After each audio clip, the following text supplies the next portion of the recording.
President Muhammadu Buhari reaffirms commitment towards addressing pressure inhibiting young girls in Nigeria from achieving their educational dreams.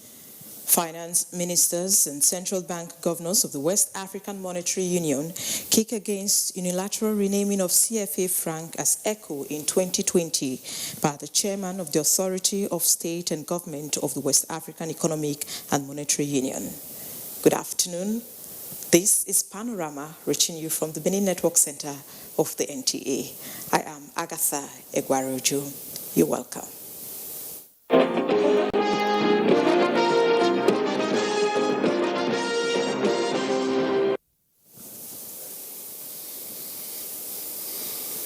President Muhammadu Buhari will depart Abuja for London this Friday to participate in the inaugural UK-Africa Investment Summit holding on Monday, January 20. In a statement, the host, British Prime Minister Boris Johnson, says the event is expected to bring together African leaders, international business chief executives, and heads of international organizations to create new partnerships that will deliver more investments and jobs to the benefit of the people and businesses in African countries and the United Kingdom. Apart from highlighting new perspectives on UK-Africa Partnership for Prosperity, issues of sustainable finance and infrastructure, trade and investment, future African growth sectors, clean energy and climate are expected to dominate presentations and discussions during the summit.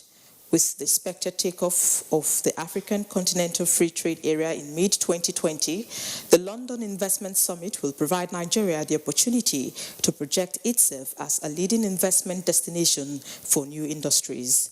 In addition, the summit will deepen Nigeria-United Kingdom investment size post-Brexit, given that Africa currently represents just 2% of British trade activity, with Nigeria accounting for only 10% of that total. The Nigerian delegation will further showcase details to what the federal government has done through policies and legislations to improve investments and business climate in the country. While in the United Kingdom, the president will hold a meeting with the head of Commonwealth, Prince Charles, in Glasgow and Scotland. The president and his delegation will also have bilateral meeting with Prime Minister Johnson, as well as heads of multilateral organizations. He will be accompanied by governors Yahya Bello of Kogi, Okezie Ikpeazu of Abia, and Muhammad Inuwa of Gombe states. Also on the entourage of the president are Minister of Foreign Affairs Geoffrey Oyema, Minister of Industry, Trade and Investment Otumba Niyi Adebayo, Minister of Finance, Budget and National Planning Zainab Ahmed, National Security Advisor Major General Babagana Munguno retired, and the Director General, National Intelligence Agency, Ambassador Ahmed Rufai Abubakar. The president is expected back in Abuja next Thursday. In the meantime, President Muhammadu Buhari says his administration will do everything within its power towards addressing the socio-economic pressures inhibiting young girls in Nigeria from either enrolling in schools or completing their education, describing it as worrisome and counterproductive. This was while inaugurating the new head of office building of the Federal Ministry of Women Affairs in Abuja. State House correspondent Adamu Sambo reports. Conceived in 2006 as National Children's Library and Resource Center and converted to the headquarters of the Federal Ministry of Women Affairs in 2013, work on the magnificent cylindrical edifice of 6 floors was only executed in the last 1 year in furtherance of the Buhari presidency's focus on completing abandoned projects. Women in Nigeria now have a conducive environment for effective articulation of policies towards addressing their needs, as well as mainstreaming their rights, privileges, and concerns alongside children and persons with disabilities in all strata of national development.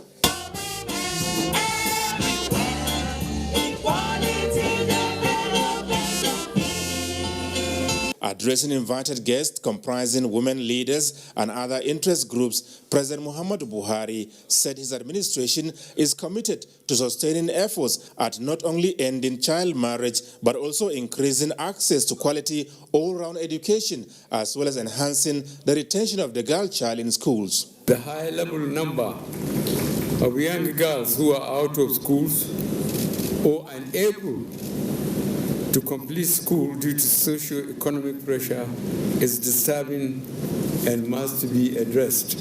It is our collective duty to ensure that mothers of today and tomorrow are educated, encouraged, and empowered.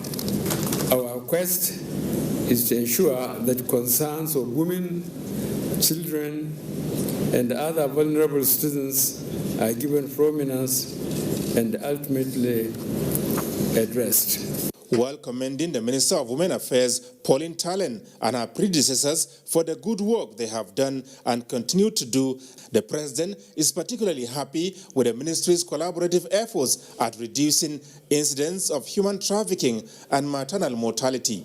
I enjoin the ministry to continue to champion and coordinate all matters relating to the plight of Nigerian women and the most vulnerable students. I assure you of my continued support and determination to see that the ministry deliver on this mandate.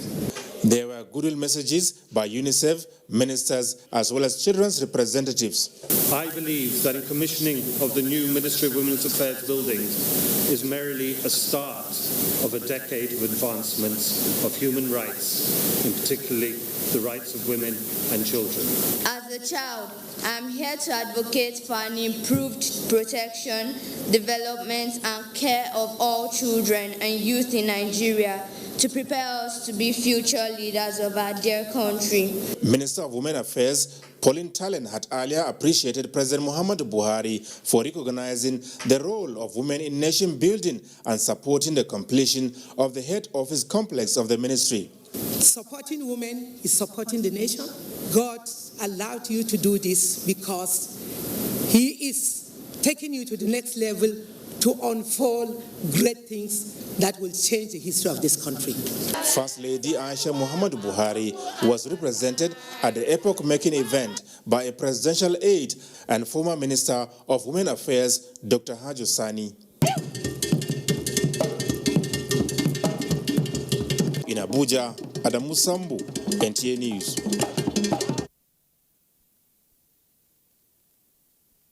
Finance ministers and central bank governors of the West African Monetary Union, WAMS, have condemned the decision by the chairman of the Authority of Heads of State and Government of the West African Economic and Monetary Union to unilaterally rename the CFA franc as ECU by 2020. Chimobi Walter Naji reports that they made this position known in Abuja after an extraordinary meeting on the ECOWAS single currency chaired by the Minister of Economy and Finance, Federal Republic of Guinea, Mamadi Camara. Sometime in December 2019, the media space was greeted with news of the pronouncement by 8 member nations of the French-speaking part of ECOWAS on the adoption and subsequent change of their currency name from CFA francs to ECO by the year 2020. Now, this decision formed the basis of a discourse at this extraordinary meeting of the Ministers of Finance and the Governors of Central Banks of the West African Monetary Zone on the ECOWAS single currency program. Now, the meeting, among other things, condemned the action, stating that it is not in line with the decisions of the Authority of Heads of State and Government of ECOWAS for the adoption of the ECO as the name of an independent single currency.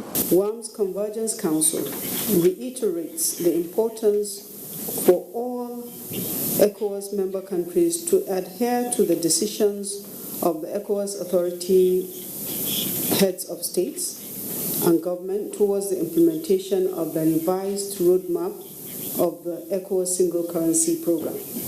The WAMS Convergence Council, in a communique, recommends that an extraordinary summit of the Authority of Heads of States and Government of the WAMS member states be convened soon to discuss the matter and other related issues. In Abuja, I'm Chimobi Walter Naji, NTA News. In the meantime, President Muhammadu Buhari has sent the name of Dr. Kingsley Obiora to the Senate for confirmation as Deputy Governor of the Central Bank of Nigeria. In a letter to the President of the Senate, Ahmad Ibrahim Lawan, President Buhari said the nomination was in accordance with the provision of Section 8, subsections 1 and 2 of the CBN Establishment Act of 2007. Dr. Obiora, upon confirmation by the Senate, replaces Dr. Joseph Nana, who retires February 2, 2020. Dr. Obiora holds a bachelor's degree in economics and statistics from the University of Benin, a master's in economics from the University of Ibadan, and a doctorate in monetary and international economics, also from the University of Ibadan. He is currently an alternate executive director in the International Monetary Fund, IMF, in Washington, D.C., United States of America.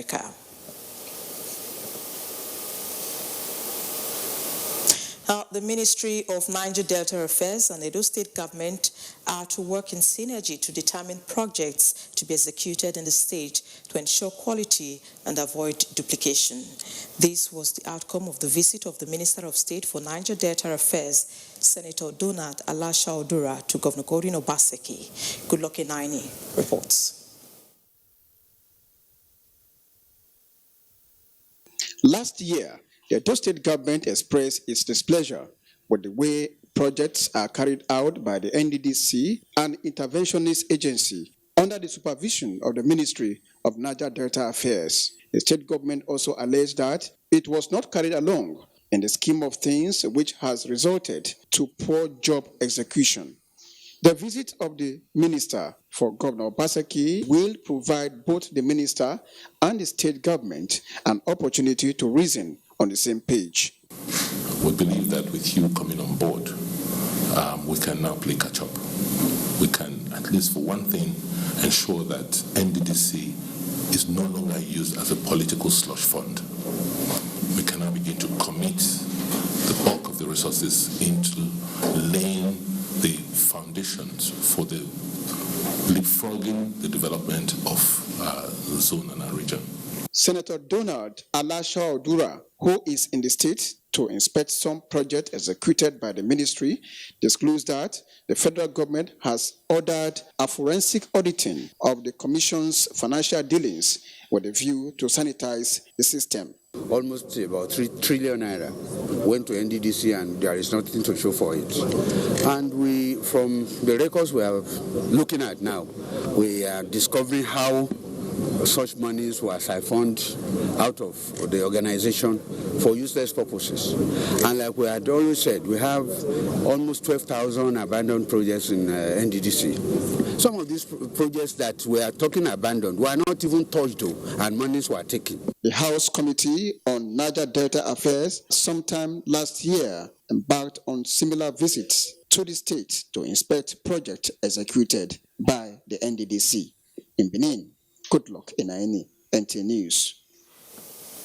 You're watching Panorama on the Benin Network Center of the NTA. We'll take a break now. More reports shortly, to stay with us.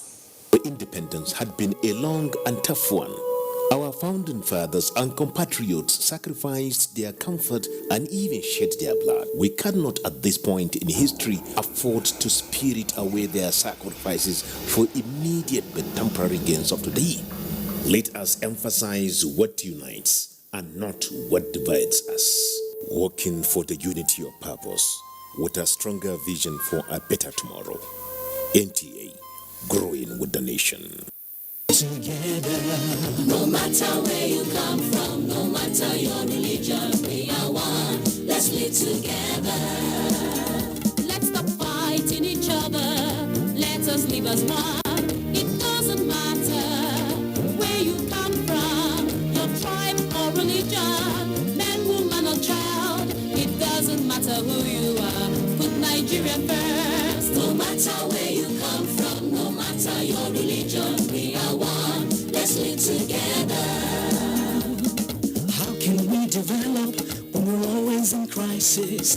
Families have become refugees in their country. No matter our differences, show some understanding. No matter where you come from, no matter your religion, we are one. Let's live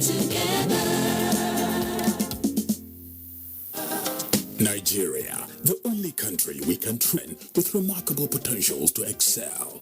Let us believe in ourselves and change our attitude for the sake of our country and generations unborn. Let us revive our cultural values, which are our essence as a nation. Let us renew the spirit of patriotism and hope in our dear country. Do not take or give bribe. Be punctual always. No more African time. We can't expect to be global citizens and operate on African time. Join the queue. Insist that people are attended to on a first-come basis, no matter who they are or where they come from. Nigeria, good people, great nation.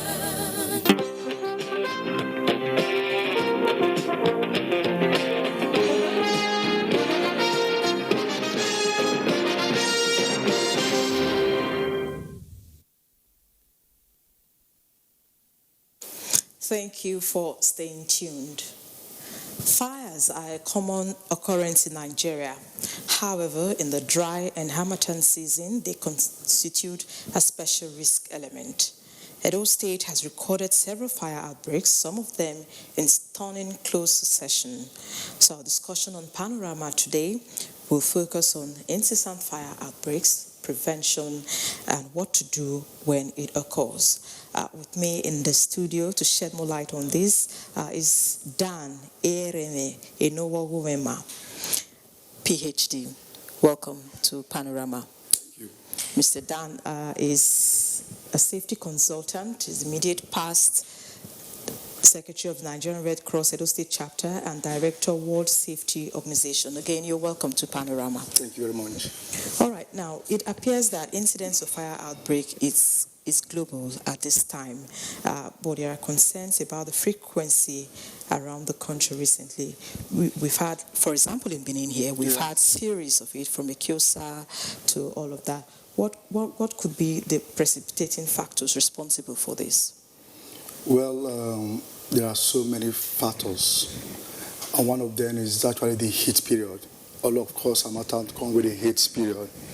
And now, for me, for you to have fire outbreak, three things must be present: the oxygen, the heat, and the substance. Okay. Oxygen, heat, and substance. That's what we call it, the fire triangle. So these three things must be present. But recently, I feel that the fire outbreak is mainly as a result of negligence on the part of the people. For example, in the marketplaces, you see, people will leave, even offices, people will leave their offices, their marketplaces, without putting off the appliances. Okay.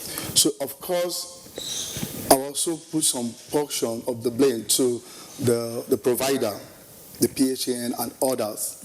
The reason being that sometimes you can, even when you put off those gadgets, as far as you didn't remove it from the sockets, you can see abnormal current also coming to, do some harm.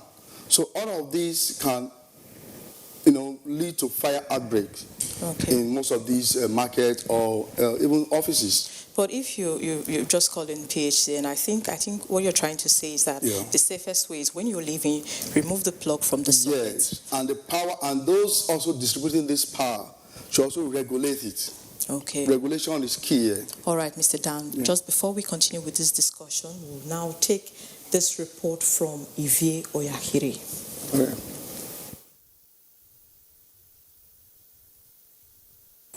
Fire has often been described as the greatest servant, but the worst master, difficult to control when it turns into a conflagration, burning and destroying everything in its path. This greatest servant is one of the most dreaded occurrences in a man's life. Regardless, it still comes haunting them one way or the other. Benin City, Edo State capital, has had its own share of fire outbreaks. It became very significant in the last quarter of 2019. In the quarter, it began with Satana Market, a market housing hundreds of traders. No fewer than 300 shops and goods worth millions of naira was destroyed by the fire. In the same year, Olia Market had one of its famous plazas razed down by fire just after close of work on the 16th of December 2019. While traders were trying to recuperate in Satana and Olia Market, traders at Ekiosa got hit this time. That of Ekiosa became a dual disaster as the state government parastatal, the Edo Development and Property Agency (EDPA), sharing same boundary with the market, came under the spreading flames. Many say the fire from Ekiosa extended to the state government parastatal. 2020 began with another fire outbreak. Urokuta, housing a state government car park and office complex of the Edo State Public Work Volunteers, started the year with its outbreak. Workers at Urokuta woke up to the news of their office space razed by fire at 3 o'clock in the night. The next day saw a sawmill along Okoro Road in Bini gutted by fire. Industrial machines and furnitures went up in flames right in the very eyes of its owners. The most recent just occurred on Tuesday this week.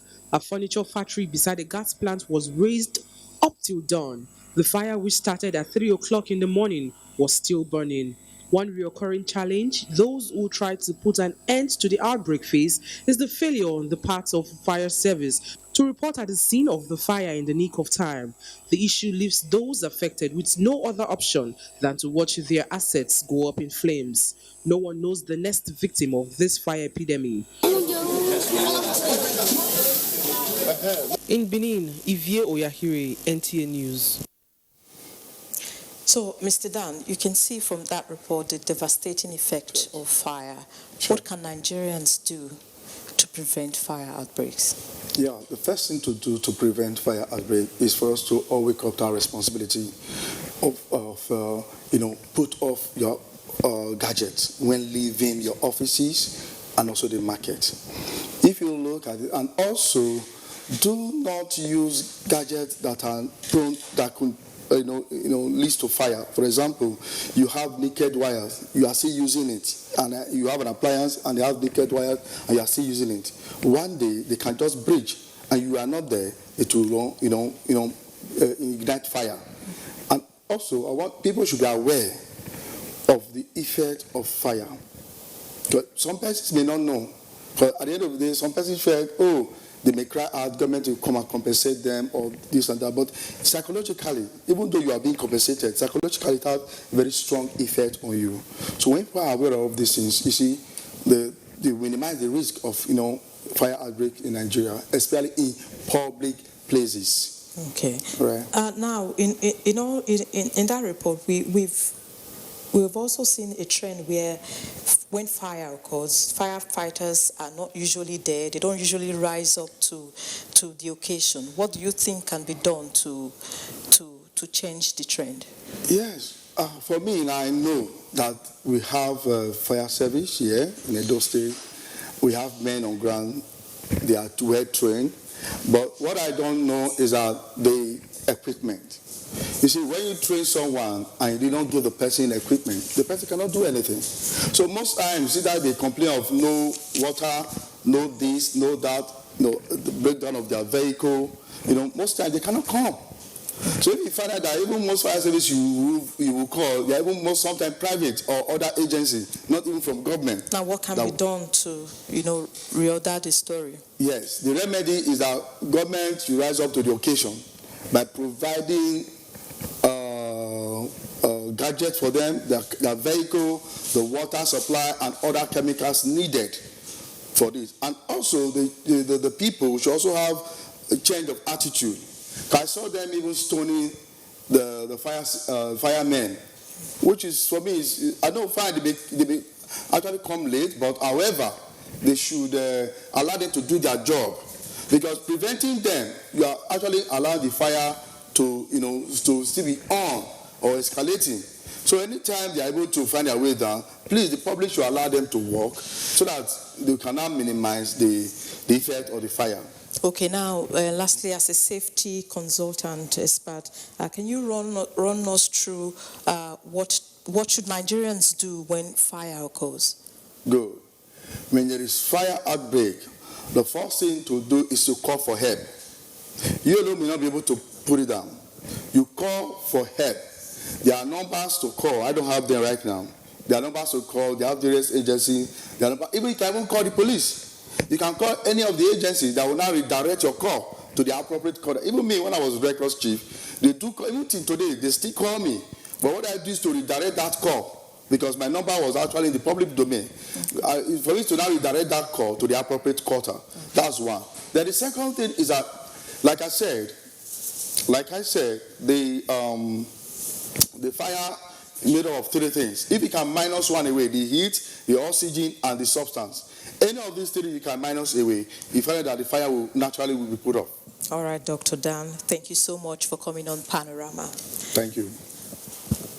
On that note, we conclude Panorama from the Benin Network Center of the NTA. We thank you so much for watching. Do have a pleasant day. Good afternoon.